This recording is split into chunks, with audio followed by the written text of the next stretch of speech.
સૌવાલા મિત્રોને મારા જય સિયારામ। હું દુષ્યંત પાઠક શ્રી હનુમાનજી દાદાની અસીમ કૃપાથી એક નવા વિડીયો સાથે આપની સેવામાં હાજર છું। તો વાલા મિત્રો, આજનો ઉપાય આ વિષયની અંદર તારીખ છે 10મી એપ્રિલ 2026 ને શુક્રવાર।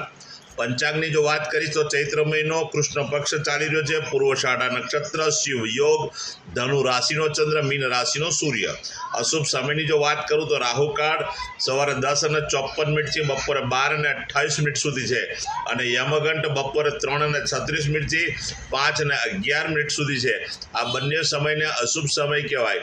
અશુભ સમયમાં કોઈ પણ પ્રકારનું શુભ કાર્ય, શુભ યાત્રા ન થાય। શુભ કાર્ય અથવા શુભ યાત્રા કરવા માટે કોઈ સારું ચોઘડિયું, સારું મુહૂર્ત લેવું જોઈએ, જેમાં ઉત્તમ અભિજીત મુહૂર્તનો સમય બપોરે 12:03 થી 12:53 સુધી છે। આ સમયની અંદર તમે કોઈ પણ પ્રકારનું શુભ કાર્ય અથવા શુભ યાત્રા કરી શકો। વાલા મિત્રો, હવે વાત કરીશું આજના ઉપાયની। તો આજના ઉપાયમાં વહેલી સવારે સ્નાન કરવા બેસો ત્યારે નાવાના પાણીની અંદર 1 ચમચી હળદર પધરાવી દેવાની। પાણીમાં તે હળદરને મિક્સ કરવાની। તે જ પાણીથી તમારે નાહવાનું છે। ચોખ્ખું પાણી ઉમેરી શકાય, સાબુ શેમ્પૂનો ઉપયોગ પણ કરી શકાય। આટલું કાર્ય થઈ જાય, તમે સ્નાન કરી લો, નહીં ધોઈને કપડાં પહેરી લો, ત્યાર પછી તમારે તમારા શરીર ઉપર જે પહેરેલા કપડાં હોય એ કપડાં ઉપર તમારે સેન્ટ અથવા સ્પ્રેનો ઉપયોગ કરવાનો છે। તમારા આંતરિક કપડાં અને બહારના કપડાં બંને ઉપર તમારે સેન્ટ અને સ્પ્રેનો ઉપયોગ કરવાનો। તમારી પાસે જો દેશી અત્તર હોય તો અંગૂઠાના આ નીચેના ભાગ ઉપર દેશી અત્તર લગાડી અને ડાબા હાથથી આ રીતે ઘસી લેવાનું છે। બરાબર સમજી લો। આટલું કાર્ય થઈ જાય ત્યાર પછી સીધું સંધ્યા કાળે પશ્ચિમ દિશા તરફનું મુખ રાખી શ્રી હનુમાનજી દાદાને એક હનુમાન ચાલીસા, કાગભૂષણની રામાયણજીનો પાઠ દાદાને અર્પણ કરવાનો છે। ત્યાર પછી સૂતા પહેલાં પોતાની જ પથારીમાં બેસવાનું, પલાઠી વાળવાની, ઓમ કૃષ્ણાય વાસુદેવાય હરે એ પરમાત્મને પ્રણત ક્લેશ નાશાય ગોવિંદાય નમઃ, આ મંત્ર યથાશક્તિ તમારે જપવાનો છે।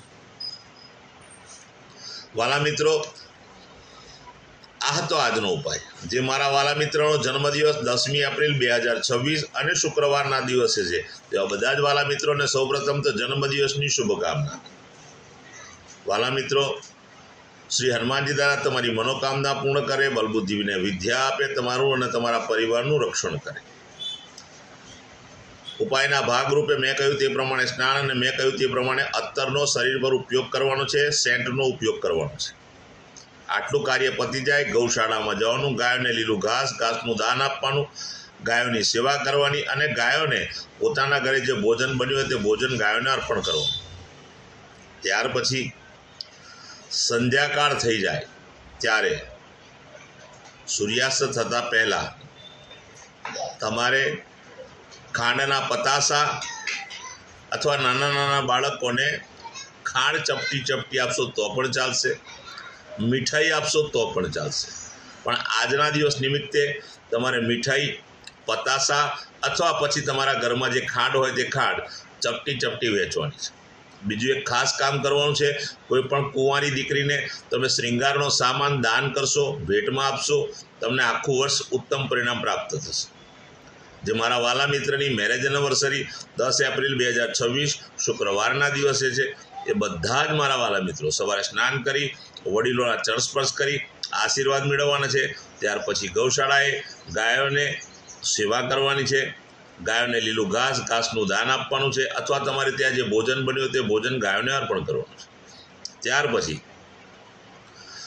કુંવારી કન્યા હોય એને વસ્ત્રનું દાન, શ્રૃંગારના સાધનનું દાન કરવાનું છે। ત્યાર પછી વૃદ્ધાશ્રમમાં, અનાથાશ્રમમાં જરૂરિયાતમંદ વ્યક્તિઓને, શ્રમિકોને, બ્રાહ્મણને અથવા પછી દેવ મંદિરે તમારે ચોખાનું દાન કરવાનું છે, લીલા મગનું દાન કરવાનું છે, ઘીનું દાન કરવાનું છે, અને ખાંડનું દાન કરવાનું છે। બસ આટલું દાન કરી લો, ભગવાનની કૃપાથી પતિ અને પત્નીનું આખું વર્ષ ઉત્તમ રીતે પસાર થશે।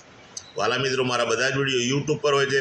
મારી યુટ્યુબની ચેનલનું નામ છે દુષ્યંત પાઠક। મારી ચેનલને સબસ્ક્રાઈબ કરો અને બેલ આઇકન દબાવવાનું ન ભૂલતા। હું નિયમિત એક વિડીયો મૂકું છું, એ વિડીયો તમને તરત જ જોવા માટે તમે બેલ આઇકન દબાવેલો હશે તો તરત જ તમારા મોબાઈલ પર નોટિફિકેશન આવશે અને તમે મારો વિડીયો જોઈ શકશો। મારું ઇન્સ્ટાગ્રામ અને ફેસબુકનું પેજ, એનું નામ પણ દુષ્યંત પાઠક જ છે। મારા પેજને ફોલો કરજો, લાઇક કરજો અને મારા બધા જ વિડીયોને શેર કરજો। કોઈ જરૂરિયાતમંદ સુધી આ વિડીયો પહોંચી જાય, બસ મારું એ જ લક્ષ્ય છે। હું નિયમિત એક વાત અવશ્ય કહું છું કે હું જે વિડીયોની અંદર ઉપાય બતાવી રહ્યો છું એનું 24 કે 48 કલાકમાં પરિણામ નહીં મળે. નિયમિત વિડીયો જોતા રહેશો, નિયમિત ઉપાય કરતા જશો, ત્યારે તમારા ગ્રહો બેલેન્સ થશે અને તમારા જીવનમાંથી દુઃખ, પીડા, ચિંતા, ટેન્શન દૂર થશે. તો વાલા મિત્રો, નવા વિડીયોમાં ફરીથી મળીશું. આપ સૌને મારા સિયારા.